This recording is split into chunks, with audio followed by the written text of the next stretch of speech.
บุญออกพรรษาปวารณาประจำปีพศ 2562 ได้จัดขึ้นกงกับวันที่ 11 ตุลาปี 2019 อยู่ที่สนามแข่งขันสวงเหืออยู่น้ำคลองของบ้านปักสันเมืองปักสันแขวงบริคำไซโดยเป็นเกียรติเข้าร่วมของทานปริญญาเอกของแก้วไซสงครามเจ้าแขวงบริคำไซทานบุญมาบุญเจริญรองเจ้าแขวงบริคำไซทานปริญญาเอกสุวรรณีไซสนะประธานสภาประชาชนแขวงทานลีกวงดึกรองประธานคณะกรรมการประชาชนนครฮาติงสสเวียดนามทานทวไซสีทองรองเจ้าแขวงบึงกาฬราชอาณาจักรไทยพร้อมด้วยการนำและมวลชนชาวแขวงบริคำไซเข้าร่วมบรรดาทานที่นับถือรักแผ่นทางหลายการแข่งขันบุญสงเหือปีนี้จะได้ดำเนินไปเป็นเวลา2 วันคือวันที่ 11 วันที่ 12 ตุลาคม 2019เพื่อที่จะเข้ามาแข่งขันทั้งหมดมี39 ลำซึ่งมาจากบรรดาบ้านต่างๆภายในเมือง31 ลำต่างเมือง3 ลำและต่างประเทศ5 ลำซึ่งจัดแบ่งออกเป็น3ประเภทการแข่งขันในนี้เพื่อทรงสายประเภท18 52 10พายมีจำนวน2 ลำงานใดคัดเลือกจัดแบ่งออกเป็น2 สายคือสายนอกและสายในเรือทรงประเภท18 52 10พายยิงมีจำนวน11 ลำและเรือทรงสายประเภท55 10พายมีจำนวน6 ลำรายละเอียดการแข่งขันมีดังนี้วันที่ 11 ตุลาคม 2019เป็นมือแข่งขันเรือทรงสายประเภท18 52 10พายทั้งสายนอกและสายในฮอบคัดเลือกและชิงชนะเลิศวันที่ 12 ตุลาคม 2019เป็นมือแข่งขันเรือทรงยิงประเภท18 52 10พายและเรือทรงสายประเภท55 10พายฮอบคัดเลือกและฮอบชิงชนะเลิศในตอนท้าย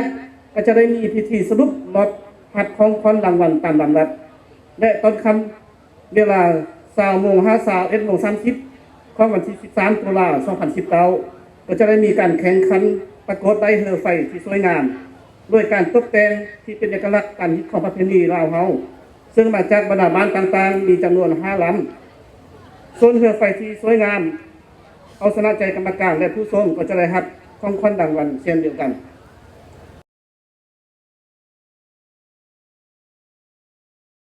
ขอแสดงความยินดีและชมเชยเป็นอย่างยิ่งต่อบรรดาท่านการนำของแขวงบรรดาแขกที่มีเกียรติท่านหญิงท่านชายนักฝีพายทั้งหญิงและชายทั้งภายในและต่างประเทศทุกคนหน้าซึ่งได้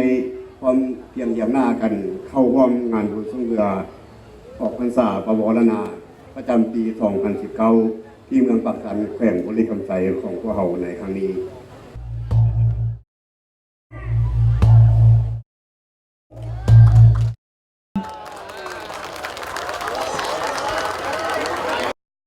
มวลชนเข้าร่วมงานรางวัลชนะเลิศ55 4พายรางวัลที่1คันที่ละ1 หน่วยเงินสด12 ล้านกีบที่2คันที่ละ1 หน่วยเงินสด9 ล้านกีบที่3คันที่ละ1 หน่วยเงินสด7 ล้านกีบที่4คันที่ละ1 หน่วยเงินสด5 ล้านกีบเมื่อช่วงประเภท18 52 4พายทั่วไปรางวัลที่1คันที่ละ1 หน่วยเงินสด10 ล้านกีบที่2คันที่ละ1 หน่วยเงินสด7 ล้านกีบที่3คันที่ละ1 หน่วยเงินสด5 ล้านกีบที่4คันที่ละ1 หน่วยเงินสด3 ล้านกีบประเภท18 52 4พาย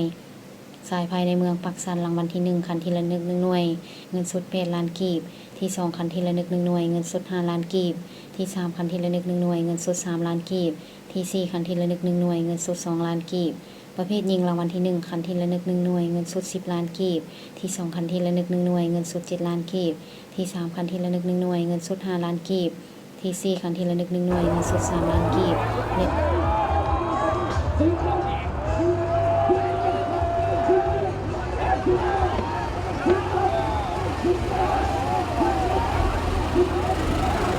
มาสร้างสรรค์ระหว่างบ้านต่อบ้านและมีความสามัคคีผูกพันกัน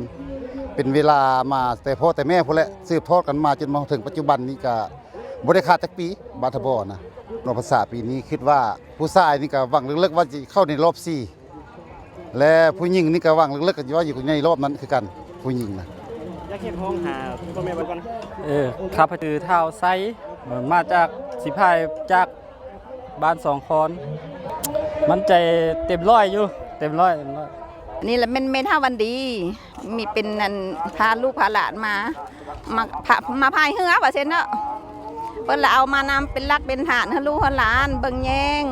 ในบ้านในเมืองนะเป็นกระบอกเป็นอันเบิ่งนำกัน